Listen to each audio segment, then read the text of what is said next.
If Livia Borak Beaudin has her way. She's a partner at Coast Law Group, representative of the Coastal Environmental Rights Foundation. Livia, we appreciate you joining us. Evidently, the lawsuit, specifically, one of the specific lawsuits was about this place in Long Beach that had long had this show. Is this a sort of a concern about that there could be pollutants, or do you guys have hard evidence that there's fish dying and seals getting sick because of July 4th displays? Well, there's evidence that the pollutants from fireworks end up in the water. And those are things that you wouldn't want to be swimming with and you wouldn't want to expose your family members to or marine life to. That's copper, that's sulfur. And these are things that bioaccumulate. So you have to ask yourself, is it worth the risk of putting on a show in an area above a water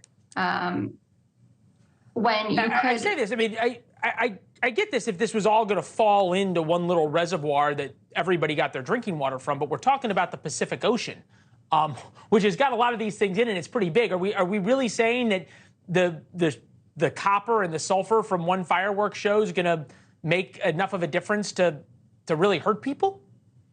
Well, actually, this permit is for all water bodies, whether it's the Pacific Ocean or a drinking water source. And there are studies that show that perchlorate from fireworks does accumulate in the water body after these shows. So, and shouldn't we make a distinction between the two, between the Pacific Ocean and where we get our drinking water?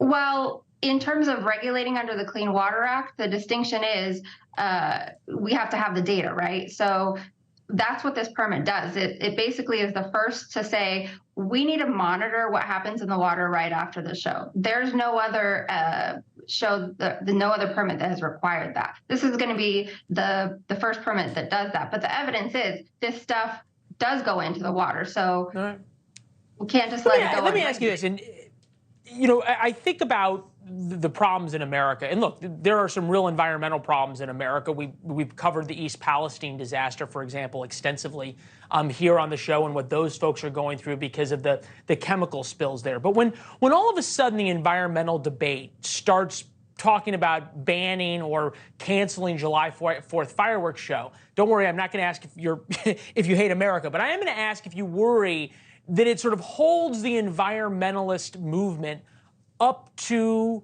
ridicule.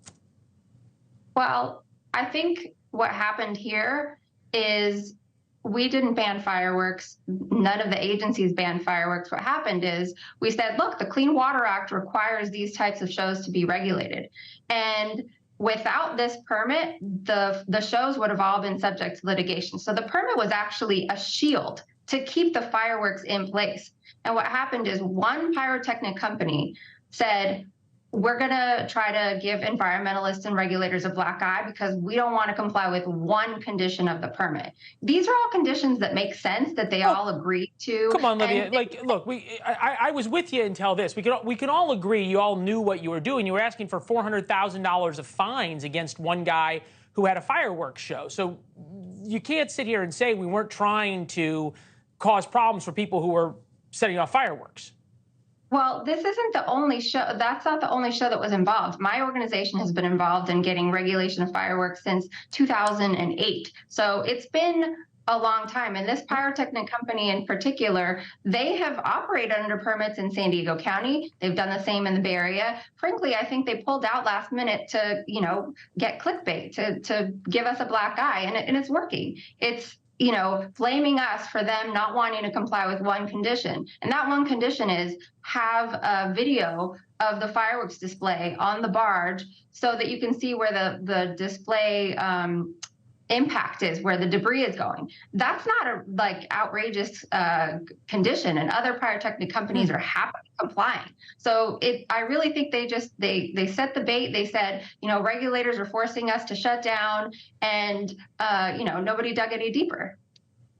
All right. Well, you make a good point in terms of the publicity's worked. And look, anybody's willing to come on and defend their position. We're always honored to have and always welcome you to have the conversation. Livia, happy 4th of July to you and yours. We appreciate it. Thanks. Thanks for watching. Go to newsnationnow.com to find NewsNation on your television provider. And don't forget to subscribe. Click the red button to get more of NewsNation's fact-driven, unbiased coverage.